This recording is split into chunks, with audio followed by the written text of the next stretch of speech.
Hi everyone, स्वागत है आपका आपके अपने चैनल नो अबाउट पॉलिटिक्स में। आओ रिवाइज करें कि कड़ी में आज हमने ली है 9th क्लास सोशल साइंस में राजनीतिक विज्ञान का पहला लेसन हम ले रहे हैं। लोकतंत्र क्या, लोकतंत्र क्यों। ये टॉपिक 2 पार्ट्स में रहेगा। इस वीडियो में पार्ट 1 रहेगा और मुझे पूरी उम्मीद है कि आपको ये वीडियो बहुत अच्छी लगेगी, यूज़फुल रहेगी आपके लिए। और अगर ऐसा है तो आप इस वीडियो को ज़्यादा से ज़्यादा शेयर करें और ज़्यादा से ज़्यादा सब्सक्राइब करें, ताकि मुझे भी मोटिवेशन मिलती रहे और अच्छी अच्छी वीडियो बनाने की। तो चलिए बढ़ते हैं अपने टॉपिक की तरफ। तो चलिए अपना टॉपिक स्टार्ट करते हैं। लोकतंत्र का अर्थ जानते हैं। इससे पहले मैं आपको ये बता दूं कि ये जितनी भी वीडियो में मैंने स्लाइड्स में जो हेडिंग लिए हैं वो सब मोस्ट इम्पॉर्टेंट क्वेश्चंस के ऊपर हैं। अ, दूसरा, मैंने इनको बहुत प्रिसाइजली लिया है, संक्षेप में लिया है, क्योंकि एग्ज़ाम में जो है वो बहुत बड़े बड़े आंसर्स लिखने का टाइम नहीं होता, बहुत लेंथी पेपर होता है आपका। और तीसरी बात है कि ये जो भी लोकतंत्र के ऊपर जितनी भी चर्चाएं आज हम इस वीडियो में करेंगे वो एक जर्नल पर्सपेक्टिव में करेंगे। एक जर्नली लोकतंत्र क्या है, कैसा है, क्या गुण है, आदि आदि। भारत में लोकतंत्र है, नो डाउट, वही चीज़ें हैं भारत में भी, लेकिन ये जर्नल पर्सपेक्टिव में टॉपिक लिया गया है। तो चलिए जानते हैं। इस शब्द में ही छुपा हुआ है इसका अर्थ। लोक का मतलब लोग और तंत्र का मतलब शासन, यानी कि लोगों का शासन। सबसे अच्छी व्याख्या अमेरिका के राष्ट्रपति अब्राहम लिंकन ने इसकी की थी। उन्होंने कहा था कि यह लोगों द्वारा और लोगों के लिए किया जाने वाला शासन है। यह 2 प्रकार का होता है, प्रत्यक्ष और अप्रत्यक्ष। आज दुनिया में बहुत सारे कंट्रीज में लोकतंत्र है, लेकिन अप्रत्यक्ष लोकतंत्र एग्जिस्ट कर रहा है, प्रत्यक्ष नहीं। क्यों? क्योंकि प्रत्यक्ष लोकतंत्र क्या होता है कि सामने आप इकट्ठे हो और सामने से अपना नेता चुन लो, जो कि अब ये शायद उस जमाने में होता होगा जब जनसंख्या बहुत कम थी, शहर गांव बहुत कम थे, या दुनिया के अब भी किसी बहुत रिमोट किसी कोने में ऐसा होता हो।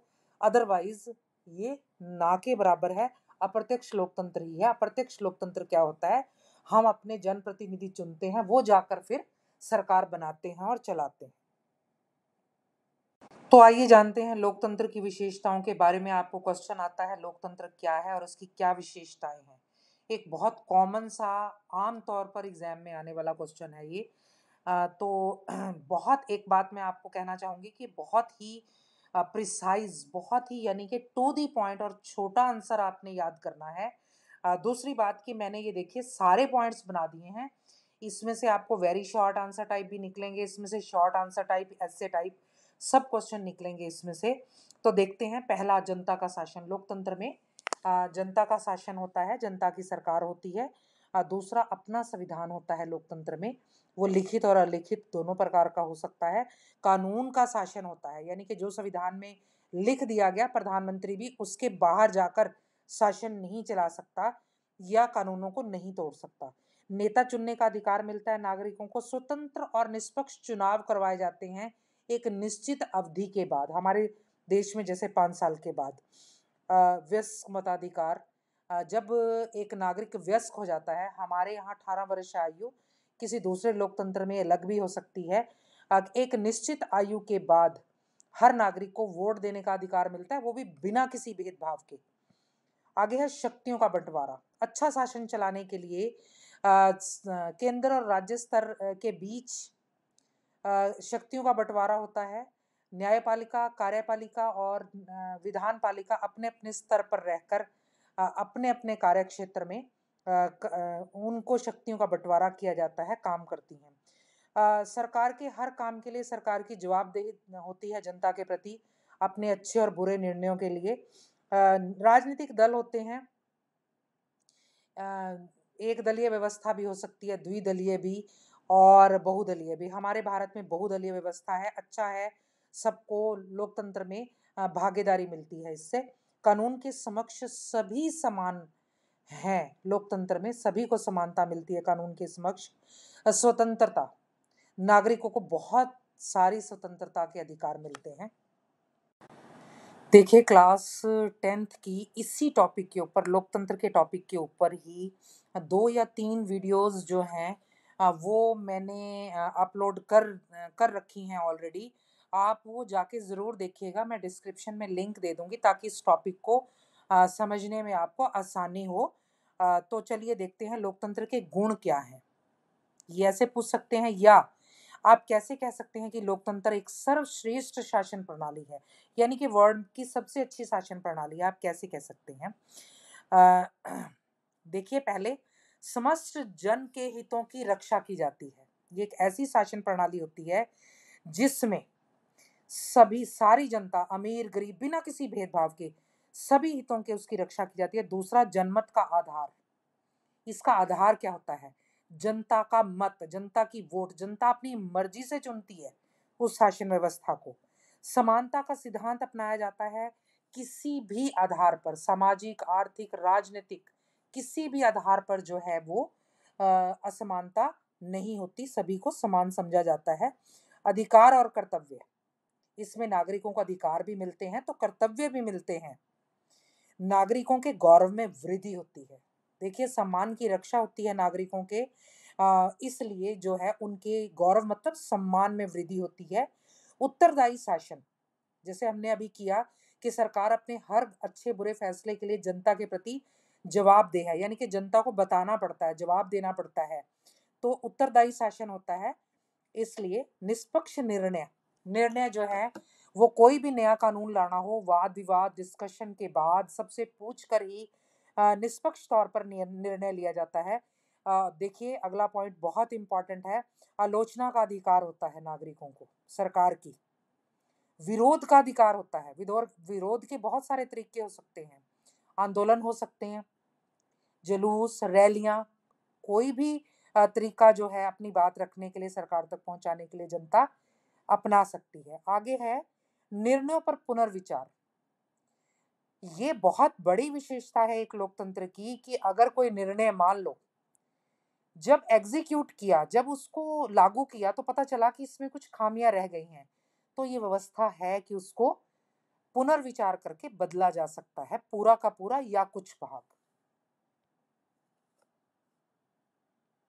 Now come to the next topic, प्रतिनिधित्व लोकतंत्र अपनाने के प्रमुख कारण क्या है, यानी कि दुनिया के देशों ने प्रतिनिधित्व लोकतंत्र को क्यों अपनाया, यानी कि प्रतिनिधित्व लोकतंत्र क्या है, अप्रत्यक्ष लोकतंत्र क्यों अपनाया। हम 4 ही बड़े कारण हैं, वही 4 ही करेंगे और उसी में ही अपने सारे पॉइंट छोटे बड़े मिला के लिख देंगे। अधिक जनसंख्या, अब विश्व की जनसंख्या देशों में पहले से कहीं ज्यादा हो गई है और एक प्रत्यक्ष लोकतंत्र पॉसिबल नहीं है। पहली बात तो ये है कि इसलिए हमने ये लोकतंत्र अपनाया है। दूसरा, रोजी रोटी की चिंता, कामकाज के लिए सबको जो है वो बाहर निकलना है, कामकाज करना है, अपनी जीविका कमानी है, तो सीधा शासन करने की जो है जो गुंजाइश अब नहीं है, इसलिए अपने प्रतिनिधियों के द्वारा लोकतंत्र में शासन चलाया जाता है।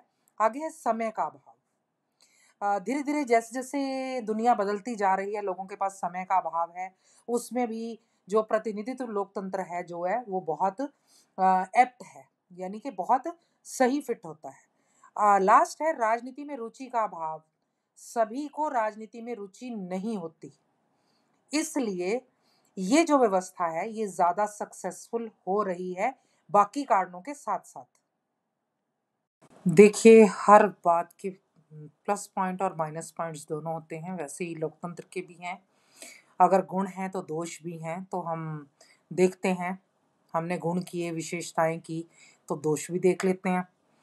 पहला है अयोग्य व्यक्तियों का सत्ता तक पहुंचना। क्या होता है लोकतंत्र में कि अयोग्य व्यक्ति कई बार जो है वो जीत जाता है और सत्ता में आ जाता है। हमारी शासन व्यवस्था, हमारा संविधान में जो नियम कानून बने हैं चुनावों को लेकर, सरकार बनाने को लेकर, 2/3 बहुमत होना चाहिए, इतना संख्या बल होना चाहिए, उसके कारण गुणों की अपेक्षा संख्या बल पर ज्यादा महत्व जो दिया जाने लगा है। नेताओं की वादा खिलाफी। इलेक्शन से पहले बड़े बड़े वादे करते हैं और बाद में जाकर क्या करते हैं, भूल जाते हैं। ये एक माइनस पॉइंट है इसका, खर्चीला है। ये जो लोकतंत्र व्यवस्था है जो है, इसमें चुनाव करवाने पड़ते हैं जो कि जिन पर की बहुत खर्चा आता है। अमीरों और भ्रष्ट लोगों का बोलबाला है। भ्रष्ट लोग और अमीर, पैसा ज़्यादा है जिनके पास, वो राजनीति में अपना कुछ ना कुछ रास्ता निकाल लेते हैं, सही व्यक्ति को जाने से रोक लेते हैं। आगे है बहुदलीय प्रणाली का दोषपूर्ण होना। नो डाउट हमारे यहाँ बहुदलीय प्रणाली है, यानी कि दो से ज़्यादा राजनीतिक दल इलेक्शन में जाते हैं। लेकिन आजकल ऐसा हो गया है कि गठबंधन की सरकारें बन रही हैं, काफ़ी दल मिलकर बना रहे हैं। ऐसा नहीं है कि सभी सरकारें असफल हैं। जहाँ पर तो कोई एक बहुत बड़ी पार्टी, फिर उसके साथ छोटी-छोटी पार्टियाँ लगी हुई हैं, वो तो सक्सेसफुल है। जहाँ पर बराबर की पार्टियाँ हैं, फिर उनमें आपस में झगड़े होते रहते हैं। जैसा कि आप जानते हैं, लोकतंत्रीय शासन प्रणाली संसार की अन्य शासन प्रणालियों से ज़्यादा अच्छी है। इसमें बहुत सारे गुण हैं, लेकिन अगर दोष हैं तो हम उनको दूर करके इसको सफल कैसे बना सकते हैं? देखिए, यहाँ पर मैं ये क्लियर कर दूँ कि राजतंत्र और लोकतंत्र में से लोकतंत्र ही बेस्ट है, केवल एक चीज़ को छोड़कर। जो कि देखा गया है पिछले गत 30-40 वर्षों में, जो राजतंत्र हैं, वो सिर्फ एक काम में ही अच्छे साबित हुए हैं लोकतंत्र से, और वो है आर्थिक विकास। आर्थिक विकास उन्होंने ज़्यादा किया है एक लोकतंत्रीय देश की अपेक्षा। तो चलिए अपने टॉपिक पे आते हैं। हम लोकतंत्र को कैसे सफल बना सकते हैं? क्या-क्या शर्तें हैं? कैसे सफल, किसी भी तरह से क्वेश्चन पूछ सकता है। जागरूक नागरिक। नागरिकों का जागरूक होना राजनीति के प्रति, हम अपना वोट किसको दें, सही व्यक्ति को दें, और सरकार कैसे बनती है, क्या नियम, लोगों को बेसिक जानकारी होनी चाहिए।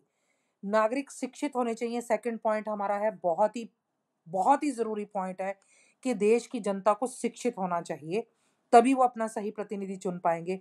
प्रजातंत्र में सच्ची निष्ठा होनी चाहिए, यानी कि हम प्रजातंत्र तो बना लिया हमने स्वतंत्रता के बाद, लेकिन लोगों का उसके प्रति प्यार, लगाव, सच्ची भावना भी होनी चाहिए कि हमने सच्चा लोकतंत्र जो है वो स्थापित करना है। प्रेस की स्वतंत्रता होनी चाहिए। ये नहीं है कि लोकतंत्र में अभी प्रेस की स्वतंत्रता नहीं है, लेकिन लेकिन कई बार जो है वो प्रेस जो है वो प्रभाव में आ सकती है अगर, तो लोकतंत्र में को सफल बनाने के लिए हमें जो है वो प्रेस की स्वतंत्रता को ऐसे ही बरकरार रखना पड़ेगा। सामाजिक समानता। देखिए, ना केवल आर्थिक, ना केवल राजनीतिक, बल्कि सामाजिक न्याय भी लोगों को देना पड़ेगा। जाति-पाति, धर्म, संप्रदाय, रंग, रूप, इन सब से ऊपर उठना पड़ेगा। मजबूत न्याय व्यवस्था। देखिए, कोई भी जो शासन व्यवस्था है, उसमें एक मजबूत न्याय व्यवस्था के बिना वो नहीं चल सकती। न्याय व्यवस्था प्रणाली अच्छी है हमारी, और देशों में जहाँ लोकतंत्र है, वहाँ भी है। तो एक मजबूत, अगर नहीं है, तो मजबूत न्याय व्यवस्था अगर बनाई जाए तो सफल हो सकता है। स्वच्छ राजनीति, भ्रष्टाचार, स्वार्थ, अवसरवादिता, इन चीज़ों को खत्म करके हम स्वच्छ राजनीति लाकर इसको सफल बना सकते हैं। फिर है भ्रष्टाचार मुक्त शासन। सब कुछ है, अगर शासन भ्रष्टाचारी है तो जो है वो लोकतंत्र कामयाब नहीं हो सकता। तो ये भी बहुत ज़रूरी है। आज की वीडियो में इतना ही। जल्द मिलते हैं अपने नेक्स्ट टॉपिक, यानी कि पार्ट 2 के साथ, अपनी नई वीडियो में। तब तक के लिए आप इस चैनल को लाइक, शेयर और सब्सक्राइब ज़्यादा से ज़्यादा करेंगे, और नोटिफिकेशन का बटन दबाना मत भूलिए न्यू व्यूअर्स। तब तक के लिए thank you very much for watching.